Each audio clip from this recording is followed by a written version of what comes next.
আসসালামু আলাইকুম। প্রিয় দর্শক, অন্য মঞ্চের আলাপচারিতায় আপনাদের সকলকে আমন্ত্রণ জানাচ্ছি। প্রধানমন্ত্রী শেখ হাসিনা সময় দিয়ে দিয়েছেন এবং তিনি একটা গুরুত্বপূর্ণ কথা বলেছেন। সেটা হলো যে তিনি এবং তার সিনিয়র কলিগরা বাংলাদেশের আদালতে আত্মসমর্পণ করবেন। তো এ কথা শোনার পর তো বাংলাদেশের 2024-এর যারা চরমপন্থী তাদের এখন ধেই ধেই করে নাচা উচিত, তাই না? শেখ হাসিনা আসবে, তাদের জীবনের সবচেয়ে মোস্ট ওয়ান্টেড প্রাইজ, তাকে মেরে ফেলা যাবে, ফাঁসির দড়িতে ঝুলিয়ে দেয়া যাবে। সবার নাচার কথা না আজকে। এখন তো নাচানাচি করতে কাউকে দেখছি না। শুধু চরমপন্থী নাহিদ বোধহয় একটা কথা বলেছে যে শেখ হাসিনা আসবে, ফাঁসির দড়ি গলায় পড়বে। শেখ হাসিনা তো এসে ফাঁসির দড়ি গলায় পড়বে, বাবা, তোমার তো এতে অনেক খুশি হওয়ার কথা, তাই না? কিন্তু এই নাহিদদের কি অবস্থা হবে বাংলাদেশে? ওরা শেখ হাসিনাকে যে ফাঁসির দড়ি পরানোর জন্য আনন্দে আত্মহারা হয়ে আছে, সেই রকম ভাব কিন্তু এই চরমপন্থীর চেহারার মধ্যে আমি অন্তত দেখি নাই। আপনারা দেখেছেন কিনা জানি না। তবে বাংলাদেশে যদি শেখ হাসিনা এই বছরই চলে আসেন, উনি কি যেভাবে বলছেন আসবেন, আপনাদের কি ধারণা যে শেখ হাসিনার আশাটা চরমপন্থীরা যেভাবে চাচ্ছে সেইভাবে হবে? তাদের স্বপ্নের মতো, তাদের কল্পনা বিলাস যেটা আছে, যেটা জঙ্গি মাসুদ প্রকাশ করেছিল, ওয়াকার, মাসুদ, এরা মিলে ঠিক করেছিল যে গণভবনে শেখ হাসিনাকে গিয়ে হত্যা করবে, লাশ মুসলিনীর মতো টাঙ্গিয়ে রাখবে। তার আগে শেখ হাসিনা যেহেতু নারী, তাকে তারা মুক্তিযুদ্ধে এই সন্ত্রাসী বাহিনী, জঙ্গি বাহিনী যা যা করেছিল বাংলাদেশের নিরীহ নারীদের উপর, সেসব করবে। এটা ওদের স্বপ্ন ছিল না? মাসুদের তো চোখ জল জল করছিল যখন বলছিল যে, আপনারা একটু মাসুদের ওই ভিডিওটা দেখবেন, জঙ্গি মাসুদ, যে জামাতের হয়ে সাতক্ষীরা বা এই ধরনের সাতক্ষীরা বা পটুয়াখালী কোনো একটা অঞ্চল থেকে এখন সংসদ সদস্য হয়েছে। ও যখন বলছিল যে শেখ হাসিনা ছিল আমাদের টার্গেট, ওই ভিডিওটাতে দেখবেন কিভাবে একটা কামন মাদ, একটা জঙ্গির চেহারা, চোখটা ছলছল করছিল, জল জল করছিল। এই স্বপ্নগুলো ওদের ছিল যে শেখ হাসিনা এবং শেখ রেহানাকে মেরে ওই রকম করে টাঙ্গিয়ে রাখবে। ওয়াকারের স্বপ্ন ছিল। আপনাদের কি মনে হয় এখনো তারা সেই স্বপ্ন দেখছে? আর স্বপ্ন দেখলেই সেই স্বপ্ন বাস্তবায়ন হবে?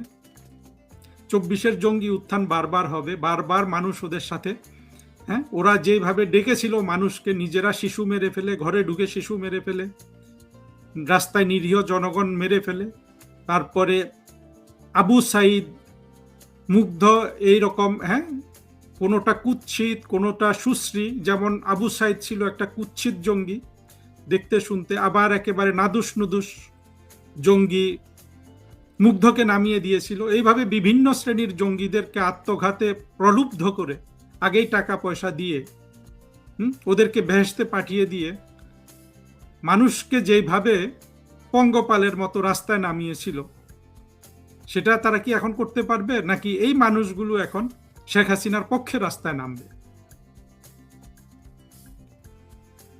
শেখ হাসিনার যে রাজনৈতিক প্রজ্ঞা, সেটা কিন্তু আমরা গত 2 বছরে খুব ঠান্ডা মাথায় দেখতে পেলাম। আমরা অনেকে অনেক ধরনের উস্কানি দিয়েছি জননেত্রী শেখ হাসিনাকে, আপনি এখন এটা করেন, তখন ওটা করেন। উনি কিন্তু আমাদের কোনো উস্কানিতে উনি কিন্তু বিচলিত হননি এবং আমরা ওনাকে প্রভাবিত করতে পারিনি। এটা কিন্তু দেখেন, এই জিনিসটা, এই যে জননেত্রী শেখ হাসিনার এই যে আপনার একেবারে কঠিনতম একটা ব্যক্তিত্ব। এটা ছাড়া আসলে আমরা কিন্তু চরমপন্থীদের থেকে বাংলাদেশটাকে উদ্ধারও করতে পারতাম না। আর আমাদের সৌভাগ্য যে বঙ্গবন্ধু কন্যা জননেত্রী শেখ হাসিনা আমাদের নেতা। আপনারা বাংলাদেশের আজকের যে বিপদ, এই বিপদ থেকে উদ্ধার করার জন্য আসলে তো আপনি নিজেও কিন্তু শত্রুপক্ষ মিত্রপক্ষ কেউ কিন্তু শেখ হাসিনা ছাড়া কাউকে পাবেন না। আমি আরেকটা জিনিস যেটা আসলে আপনাদের বলতে চাচ্ছি যে শেখ হাসিনা দেশে আসবেন, এইটার পেছনে উনি শুধু ওনার সহপাঠীদের নিয়ে এসে কারাগারে ঢুকবেন এই কল্পনা বিলাস জঙ্গিদের আছে, কিন্তু শেখ হাসিনার সমর্থকদের কারো যদি এই ধরনের ভাবনা থেকে থাকে সেটা মন থেকে মুছে ফেলেন। বাংলাদেশে যেদিন শেখ হাসিনা আসবে সেই দিন কি অবস্থা হবে এটা চিন্তা করেন, মানুষ কিভাবে রাস্তায় নামবে।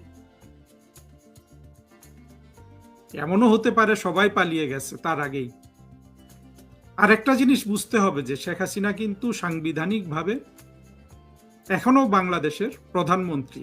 আমি বলছি না, আপনারা এই যে 2-3 দিন আগে যারা ফরহাদ মজারের কথা শুনেছেন, ফরহাদ মজার স্বীকার করছে যে ইউনূস এবং তার জঙ্গি বাহিনী যেহেতু তাদের মতো করে সরকার গঠন করেনি, সংবিধান রহিত করেনি, তার অধীনে যা যা হয়েছে তার অধীনে কিন্তু শেখ হাসিনাও আসছেন, তাই না? যা যা হয়েছে সব তো এই সংবিধানের অধীনে হয়েছে। এই সংবিধানের অধীনে যে নির্বাচন হয়েছে সেটা অবৈধ, আমার কথা নয়, ফরহাদ মজারের কথা। ইউনূসের ক্ষমতা গ্রহণ অবৈধ, জঙ্গি উত্থান অবৈধ, রাষ্ট্রের সম্পত্তি ধ্বংস করা অবৈধ। শেখ হাসিনা ছাড়া আসলে রাষ্ট্রের সবকিছু অবৈধ এই সংবিধানের অধীনে। দেখেন কত শক্তিশালী বিকল্প শেখ হাসিনার হাতে আছে। আর শেখ হাসিনা পুলিশের অ্যাকশন নেওয়ার জন্য যদি বলে থাকেন যে এই যে অনাচার চলছে, সেইটা একমাত্র বৈধ ইনস্ট্রাকশন ছিল বাংলাদেশের। যদিও আমরা পরবর্তীতে শেখ হাসিনা এবং ডক্টর হাসান মাহমুদের যে কথোপকথন ইউনূস ছেড়ে দিয়েছিল বাজারে, যেটা এখনো আছে, যে কেউ দেখে নিতে পারেন, মিলিয়ন মিলিয়ন লোক সেটা দেখেছে, সেখানে কিন্তু শেখ হাসিনা একেবারে সুনির্দিষ্টভাবে হাসান মাহমুদ সাহেবকে বলে দিচ্ছেন যে যেইভাবে মানুষ মরছে এইটাকে ধরে রেখে আমি কিন্তু প্রধানমন্ত্রী থাকতে চাই না, এই জন্য উনি সরে গেছেন।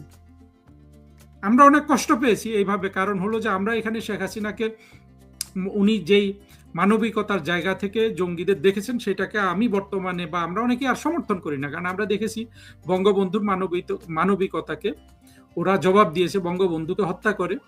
শেখ হাসিনার মানবিকতার কি জবাব রেডি করে রেখেছিল সেটা তো একটু আগেই বললাম, এই যে মাসুদরা রেডি ছিল ওয়াকারের নেতৃত্বে শেখ হাসিনাকে খুন করে, আর যা যা করা লাগে আমাদেরকে অপমান অপদস্থ করার জন্য সেগুলা তারা করবে। এখানে আবার দেখবেন অনেক ধরনের সেকু মেকু ওরাও কিন্তু বলে যে হ্যাঁ শেখ হাসিনা সেদিন জীবন দিয়ে দিলে বিশাল কিছু হয়ে যেত না। পৃথিবীতে একমাত্র দুর্ভাগ্য কবলিত মানুষ যেমন আমাদের সাহিত্যিক এবং বুদ্ধিজীবী হুমায়ুন আজাদ ছিলেন, যাকে জঙ্গিরাই খুন করেছে, যদিও তিনি সাথে সাথে মারা যান নাই, বা আমাদের অনেক বুদ্ধিজীবী বিভিন্ন শ্রেণীর মানুষকে তারা খুন করেছে। সেটা তো অবশ্যই জঙ্গিদের আমরা যেহেতু বাংলাদেশ থেকে বিতাড়িত করতে পারিনি, তারা তাদেরকে খুন করেছে, কিন্তু জেনে শুনে জঙ্গিদের হাতে খুন হয়ে যাওয়া এইটা কোনো বুদ্ধিমানের কাজ নয়। কিন্তু সেটাকে আবার অনেকে বাহবা দিতে চান। কিন্তু জঙ্গিদের তো স্বর্ণযুগ চলে গেছে, তাই না?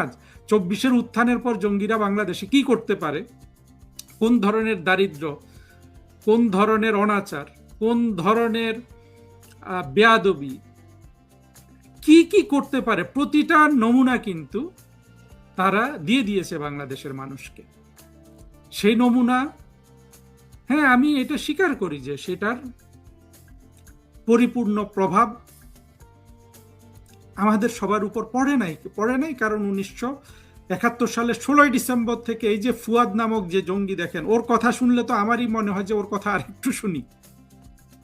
হ্যাঁ, কি ক্লিয়ার কনসেপ্ট তার, কত সুন্দর করে সে বর্ণনা করতে পারে। এই সুন্দর কনসেপ্টধারী সেই ফুয়াদের আব্বা ফরহাদ মজহার, বা তারও আগে সবচেয়ে বড় আব্বা গোলাম আজম, এবং পরে মাহমুদুর রহমান, পিনাকি, ইলিয়াস, সলিমুল্লাহ খান, সবাইকে তারা নিয়োগ করেছে না তাদের এই কল্পনার পিকচারটা দেওয়ার জন্য। সেই পিকচারে এবং সেই কল্পনা বিলাসের বাংলাদেশ তাদের দ্বারা প্রভাবিত হয়ে তারা কিন্তু এই যে এত অনাচার জঙ্গিরা করলো, খুন রাহাজানি, কোনো কিছু কিন্তু আমরা বাংলাদেশের মাটিতে যতটুকু প্রভাব পড়ার কথা সেটা আমরা দেখিনি। আবার দেখেন এই পাকিস্তানি সেকুলারদের, আপনারা আশা করি আমার অন্য ভিডিওগুলো দেখছেন, বিশেষ করে আমি 24-এর জঙ্গি উত্থান উপলক্ষে এবারে যে 36টা ভিডিও রেকর্ড করছি এবং আমার ইউটিউবে আপলোড করছি, আজকে পর্যন্ত 10টা পর্ব প্রকাশিত হয়েছে। সেখানে আমি পাকিস্তানি সেকুলারদের একটা বিশেষ তাদের স্বরূপটা উন্মোচন করার চেষ্টা করেছি, মেহরবানি করে দেখবেন। এই পাকিস্তানি সেকুলাররা মানুষের মগজ ধোলাই করার কারণে বাংলাদেশের মানুষ এখনো কিন্তু অনাচারটা, যেটা জঙ্গিরা দেখিয়ে দিয়েছে, সেটাকে তারা ভালোভাবে এখনো উপলব্ধি করতে পারছে না। কিন্তু আবার অন্যদিকে যদি দেখেন, আমাদের স্বদেশে যখন এই অবস্থা, তারা আবার পাকিস্তানি সেকুলারদের এখন রাষ্ট্রদূত নিয়োগ করছে। হ্যাঁ, আইরিন খান, এটা নিয়ে আমি ছোট একটা বক্তব্য দিয়েছি, আর একটা বক্তব্য দিব, কারণ হলো যে এগুলো বাংলাদেশের মানুষের কাছে ভালো করে ব্যাখ্যা করার দরকার আছে। দেশে বিদেশে পাকিস্তানি সেকুলারদের যে দৌরাত্ম্য, সেটার কারণে হয়তো আমরা এখনো সঠিকভাবে এই জঙ্গিগুলোকে চিনতে পারিনি। কিন্তু ক্ষতি যেটা হওয়ার, বাংলাদেশের যে অর্থনৈতিক সর্বনাশ হয়ে যাওয়া, সেটা তো হয়ে গেছে। সেই আপনার কোভিড মহামারী থাকা সত্ত্বেও শেখ হাসিনা বাংলাদেশে গড়ে 16 বছরে 7% জিডিপি করেছিলেন, অর্থাৎ বার্ষিক অর্থনীতির প্রবৃদ্ধির হার ছিল 7%। সেটা ইউনূস এসে 3.5% করেছে। তারেক রহমান বিশাল এক বাজেট দিয়েছেন, বাজেটটা খুব সুন্দর, শুনতেও ভালো লাগে কথাগুলো, কিন্তু বাস্তবায়নের এখন পর্যন্ত কোনো চিহ্ন কিন্তু তারেক রহমানের মধ্যে নাই। কি করবে এই অর্থমন্ত্রী আমির খসরু মাহমুদ চৌধুরী? যদি এই অবস্থা চলতে থাকে, আগামী বছর 3% জিডিপি হবে। কিন্তু এখন আসার কথা বাংলাদেশের জন্য, তার আগেই শেখ হাসিনা চলে আসছেন, এবং তিনি আসলে কি চেহারা হবে বাংলাদেশের, কোন ধরনের আবেগ মানুষের মধ্যে কাজ করবে, মানুষকে যেই স্বপ্ন দেখিয়েছিল যে ওরা সবাইকে চাকরি, মানে বিসিএস পরীক্ষার চাকরিগুলো তারা সঠিকভাবে বন্টন করবে, বৈষম্য দূর করবে, হ্যান করবে, ত্যান করবে, ভোটাধিকার নিশ্চিত করবে, সবগুলা সম্পর্কে মানুষের স্বপ্ন ভঙ্গ হয়ে গেছে না? কোনো জিনিস পূরণ করার জন্য কি ওরা কিছু করেছে? এই প্রেক্ষাপটে কিন্তু শেখ হাসিনা বাংলাদেশে আসবেন। আমি জানি না ঠিক কোন দিন তিনি আসবেন। যেদিনই তিনি বাংলাদেশে আসুন, সেই দিনের চেহারা আসলে আপনি যেটা কল্পনা করছেন সেটা থাকবে না, হয়তো আমিও কল্পনা করতে পারছি না। আমরা কিন্তু ধীরে ধীরে ওই ব্যাপারটা বুঝতে পারবো, এবং আজকে যেটা কল্পনা করতে পারছি না সেটা কিন্তু তিনি আসার আগেই আমরা স্পষ্টভাবে দেখতে পাবো। বন্ধুরা, আমার চ্যানেলে আপনারা সংযুক্ত থাকবেন। আজকে আমরা কিছুটা ফর্মালি করলাম, এবং অনেক আমি করব, বিশেষ করে লাইভ করব। লাইভে আমি আমার বন্ধুদের প্রশ্নের উত্তর দিব, আজকেও দিচ্ছি না। এছাড়া টক শো করব। আমাদের যে শেখ হাসিনার ঘোষণার সাথে সাথে আমাদের যে আগামীর বাংলাদেশ, মুক্তিযুদ্ধের পক্ষের বাংলাদেশ গঠনের জন্য এই চ্যানেল থেকে আমি জ্ঞানী গুণী মানুষদের সহায়তায় আমাদের ভবিষ্যতের বাংলাদেশের বুদ্ধিবৃত্তিক চেহারাটা কি হওয়া দরকার, আমাদের মুক্তিযুদ্ধের চেতনা কিভাবে বাস্তবায়ন করা দরকার, কিভাবে চিরতরে বাংলাদেশ থেকে পাকিস্তানি সেকুলার এবং 1971 সালে পরাজিত ঘাতক বাহিনীকে বিতাড়িত করা দরকার, এই জিনিসগুলো আমরা গঠনমূলকভাবে আলোচনা করব। কিন্তু আমরা কোনো ঘৃণা প্রচার করব না, আমরা কিন্তু জঙ্গিদের ঘৃণার বিপরীতে ভালোবাসার কথা নিয়ে আসছি। আমরা ওদের ধ্বংসযজ্ঞের বিপরীতে আমরা গঠনের কথা নিয়ে আসছি। ওদের সভ্যতা বিরোধিতার বিরুদ্ধে আমরা সভ্যতার কাহিনী বলবো। ওদের ইতিহাস বিমুখ চরিত্রের বিপরীতে আমরা আমাদের ইতিহাসমুখী, সভ্যতামুখী চরিত্রের বহিঃপ্রকাশ ঘটাবো। আপনাদের সবার সহযোগিতা চাই। আপনাদের সহযোগিতা থাকলে আমি অন্তত ব্যক্তিগতভাবে অত্যন্ত আত্মবিশ্বাসী যে আমরা আমার এই চ্যানেলটির মাধ্যমে আমাদের মুক্তিযুদ্ধের পক্ষে শক্তির জন্য একটা সলিড কন্ট্রিবিউশন আমি করতে পারবো। আর সেটা যাতে করতে পারি, আপনাদের সহযোগিতা যেমন চাই, আপনাদের শুভকামনা তেমন চাই, এবং আপনাদের আর বরাবরের মতো শুধু সাথে থাকবেন। এবং আমাদের প্রচারিত বক্তব্যগুলো যদি মনে হয় যে আমাদের মুক্তিযুদ্ধের পক্ষে শক্তির দীর্ঘমেয়াদে বাংলাদেশে টিকে থাকা, বাংলাদেশকে একটা মুক্তিযুদ্ধের স্বপ্ন অনুযায়ী আধুনিক, গণতান্ত্রিক এবং উদার বাংলাদেশ তৈরি করা সহায়ক হবে, একটা প্রীতির বাংলাদেশ, ভালোবাসার বাংলাদেশ, সুখের বাংলাদেশ, বঙ্গবন্ধুর সোনার বাংলা, এগুলো গঠনে যদি আমাদের কথাগুলো সহায়ক মনে করেন আপনারা, আপনাদের কাছে স্বনির্বন্ধ অনুরোধ, নিজে শোনা ছাড়াও যেই মানুষগুলোর হাতে অত টেকনোলজি নাই, যারা হয়তো ফেসবুক পড়তে পারে না, তাদেরকে আপনারা শোনাবেন। ভিডিও শোনা তো ফেসবুক পড়া বা পড়ার চেয়ে একটু ইজি। সেজন্য আমি আসলে ফেসবুক থেকে ভিডিওতে এসেছি, যদিও ভিডিওতে আমার জিনিসটা একেবারেই আমার জন্য নতুন, আমি নিজেও এগুলো শিখছি। এবং আমার সাথে আমার দুইজন ছোট ভাই কাজ করছে, ওদের জন্য শুভকামনা জানান। তারা অনেক পরিশ্রম করছে, আমরা কিন্তু অনেক পরিশ্রম করছি। কতটা পরিশ্রম করছি আপনারা হয়তো বুঝতে পারবেন না। আপনারা সামনের চেহারাটা দেখছেন, পেছনে তো কাজ করতে হয়। আর আমাদের তো নানান ধরনের সীমাবদ্ধতা আছে। একজন রিফিউজির জীবন যাপন করে, রিফিউজি মানে হলো আপনার বাংলায় কি বলে, শরণার্থীর জীবন যাপন করে আসলে কতটা করা যায়। তবে সেটা নিয়ে আমার কোনো দুঃখ নাই। বঙ্গবন্ধু কন্যা শেখ হাসিনা, শেখ রেহানা, তারাও রিফিউজি ছিলেন। আমাদের মতো দেশে যেখানে একটা ভালো জিনিস আপনার গঠন করতে হলে, সত্যিকারের মুক্তিযুদ্ধের চেতনায় বাংলাদেশকে গড়তে হলে, এবং সেই গড়ার যে স্বপ্ন, সেই স্বপ্নের তুলনায় বর্তমানে যে শরণার্থীর জীবন যাপন করছি সেটা অতি তুচ্ছ। আর আমাদের যে শত্রু, স্বাধীনতা বিরোধী, 1971 সালে জেনারেল নিয়াজির হাত ধরে পরাজিত এবং আপনার আত্মসমর্পণ করা শক্তি, তার সাথে এই যে পাকিস্তানি নাস্তিক সেকুলার গোষ্ঠী, এদেরকে পরাজিত করার জন্য, কারণ এদের শক্তি অনেক বেশি, এদের চিন্তার শক্তি, এরা যে আবর্জনায় বিশ্বাস করে সেই আবর্জনা ছড়িয়ে দেওয়ার এদের যে দক্ষতা, সেই দক্ষতাকে পরাজিত করা সহজ নয়। ওদের মগজের আবর্জনা, ওরা বাংলাদেশকে আপনার ভরে ফেলেছে সেই আবর্জনা দিয়ে। আমাদের ইঞ্চি ইঞ্চি করে সেই আবর্জনা কিন্তু আমাদের পরিষ্কার করতে হবে। আপনারা যদি সাথে থাকেন, আমাদের সহযোগী অনেকেই কাজ করছেন, আমরা সবার মেধা, সবার যোগ্যতা কাজে লাগিয়ে আরো যারা কথা বলছেন, একে অন্যের পরিপূরক শক্তি হয়ে আমরা কিন্তু বাংলাদেশকে ইঞ্চি ইঞ্চি করে এই 71-এর সেকুলার এবং নাস্তিকরা, তাদের সহযোগী জঙ্গি বাহিনী, দেখেন নাস্তিক এবং জঙ্গি ওরা একজন আরেকজনকে কিন্তু রাষ্ট্র ওরা দখল করে ফেললে পুরোপুরি খুন করে ফেলবে, তবু কিন্তু তারা হাত মিলিয়েছে, কারণ তারা বাংলাদেশ চায় না, তারা পাকিস্তান চায়। নাস্তিক সেকুলারদের স্বপ্ন হলো তারা একটা মুসলিম রাষ্ট্র চেয়েছিল, সেই জন্য তারা অনেকে ভারতের বর্তমান যে ভারত ভূমি সেখান থেকে পালিয়ে এই পূর্ব বাংলায় এসেছিল। কত অভাগা!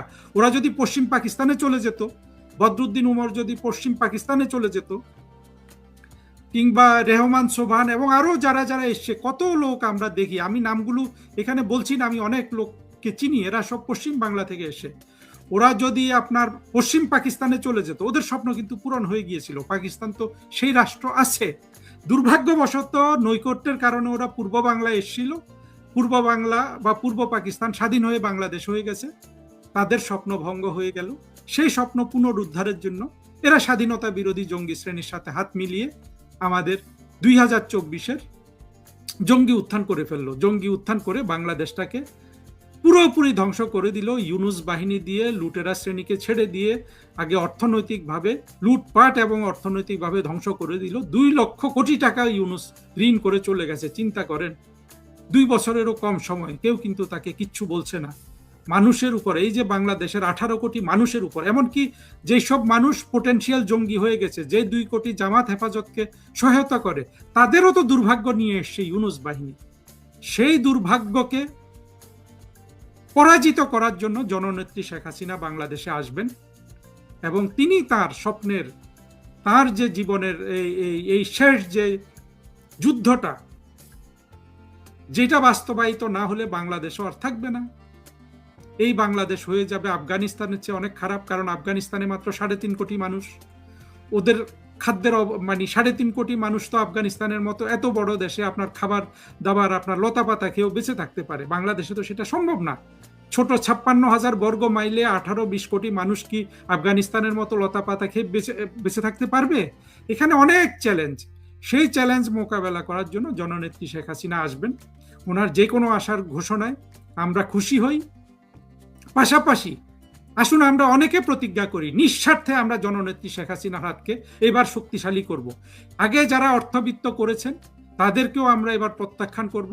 আমরা আর অর্থবিত্তের দিকে যাব না, আমরা এবারে কোনো লোভের দিকে যাব না। পুরো বাংলাদেশ আমাদের হবে, সেখানে আমার অর্থ চুরির দরকারটা কি?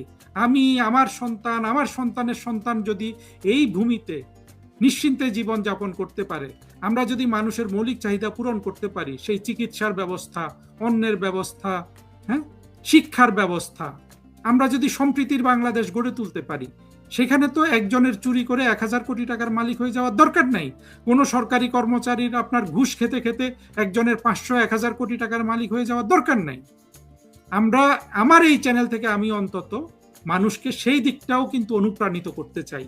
যারা সরকার, আমি নিজেই সরকারি কর্মচারী ছিলাম, হয়তো আবার হব শেখ হাসিনা ফিরে আসলে, সেটা তো সাময়িক, কিন্তু যদি বেঁচে থাকি, দীর্ঘ জীবন পাই, তাহলে তো কণ্ঠ বলুন, এই যে চেষ্টাগুলো তো চালিয়ে যেতে হবে যতদিন না আমাদের বঙ্গবন্ধুর স্বপ্নের সোনার বাংলা আমরা গড়তে পারছি। আমি খুবই উদ্দীপ্ত। আশা করি শেখ হাসিনার কথা শুনে অনেকেই আজকে উদ্দীপ্ত হয়েছেন, অনেকে ভয়ও পাচ্ছেন, আশঙ্কা করছেন যে জননেত্রীকে মেরে ফেলতে পারে, ওনার প্রস্তুতি নাই, এমনও চিন্তা করছেন। কিন্তু এটা বুঝতে হবে যে জননেত্রী শেখ হাসিনা, ওনার বয়স 78 এবং উনি 78 বছর ধরে কিন্তু রাজনীতি করেন। মায়ের পেট থেকে বের হয়ে কিন্তু শেখ হাসিনা রাজনীতি করেন। 50 বছরের উপর অ্যাক্টিভ রাজনীতি করেন। 22 বছর তিনি বাংলাদেশের প্রধানমন্ত্রী ছিলেন, বঙ্গবন্ধুর কন্যা, এগুলো মনে রাখবেন। ফলে তার প্রস্তুতি নাই, তিনি না বুঝে বলছেন, এই ধরনের চিন্তা মাথায় আনবেন না। খুশি হন এবং জননেত্রীর হাতকে শক্তিশালী করার জন্য প্রতিজ্ঞা করুন।